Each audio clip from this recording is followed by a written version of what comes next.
Seja bem-vindo a mais um Tribuna Uni Toledo, o seu canal universitário de comunicação jurídica. Nesta edição, traz como tema a recuperação de empresas em crise. E para falarmos mais sobre isso, estou aqui com a professora Flávia Lombardi, mestre em Ciência Jurídica. Boa tarde, professora. Boa tarde, Bianca. Inicialmente, eu gostaria de agradecer a presença na Tribuna Uni Toledo. Esse programa tem contribuído muito com o estudo dos alunos, analisando alguns temas contemporâneos que estão sendo mais discutidos no dia a dia do profissional em Direito. Então, meus agradecimentos iniciais. Seja bem-vindo, viu, professora?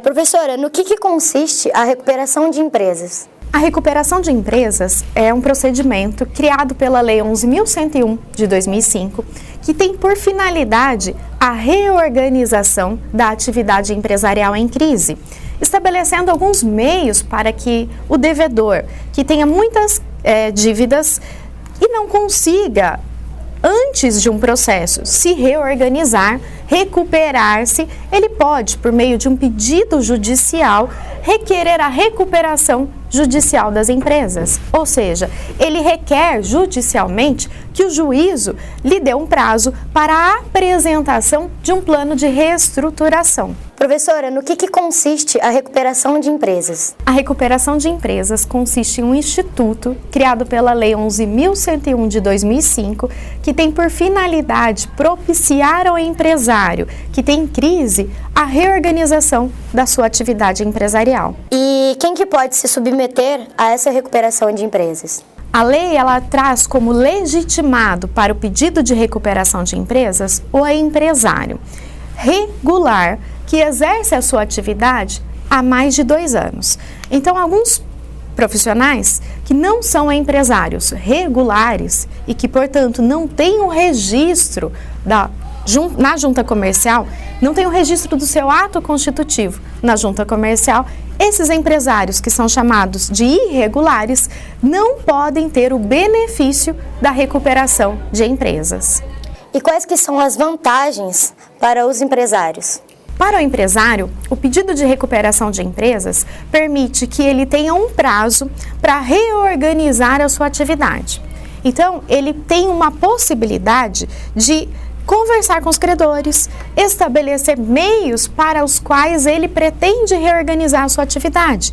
Por meio desses meios, ele pode estabelecer prazo maior para pagamento, parcelamento das dívidas, alteração da administração, de forma que essa reorganização permita que a atividade empresarial seja mantida, mantendo-se a empresa como fonte produtora, como fonte que gera tributos e geradora de empregos. E com a crise econômica, ampliou os pedidos da recuperação?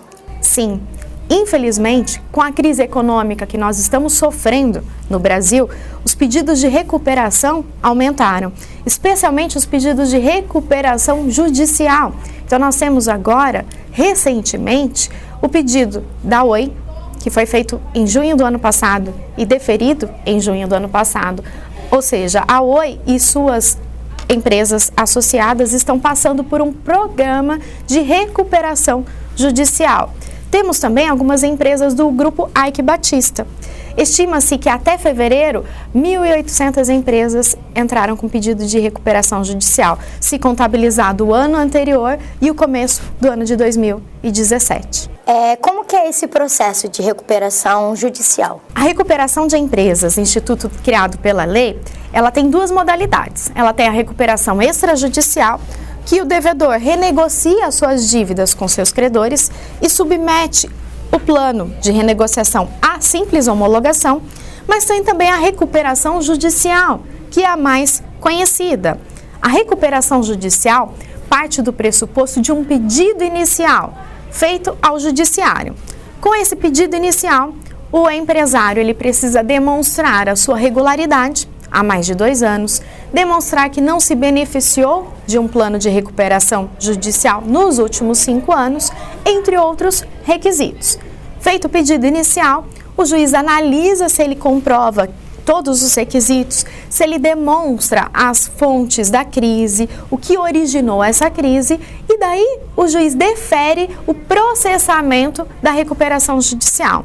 Com esse deferimento, o empresário terá 60 dias para a apresentação do seu plano. Então, aí é o momento em que ele vai apresentar um plano de reestruturação, que é um plano de renegociação das dívidas, chamado de plano de recuperação judicial. E o que a lei atual trouxe de avanço em relação ao sistema legal anteriormente vigente? A legislação de 2005, ela modificou alguns institutos.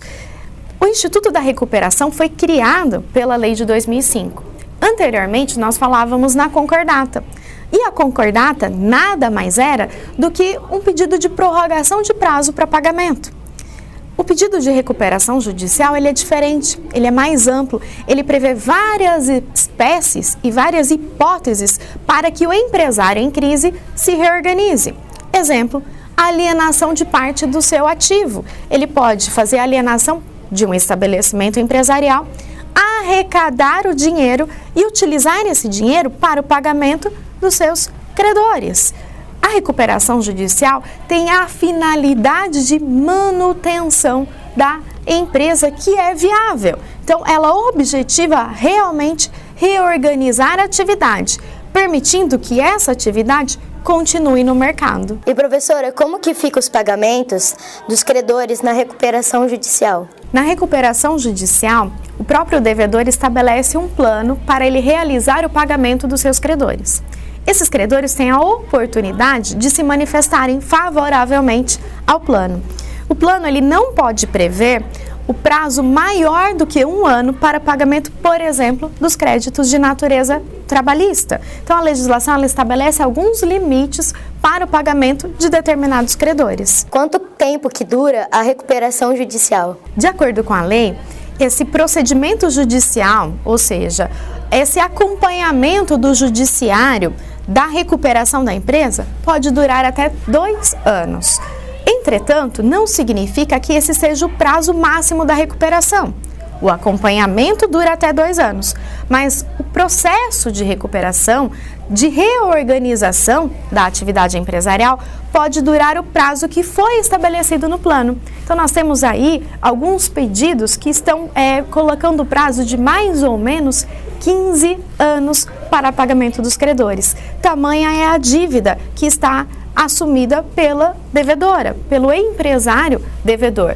Nós temos diversos exemplos nesse sentido. Entretanto, permitir um acompanhamento do judiciário num prazo tão grande não seria o ideal, porque nós temos com isso custo operacional. Por isso, a lei entendeu por bem o prazo de 2 anos para que haja o acompanhamento desse processo judicial. Mas a recuperação em si pode durar mais do que esses 2 anos. Você pode acessar esta e outras edições em nossas redes sociais ou até enviar um e-mail para a nossa produção. Professora, muito obrigada pela presença.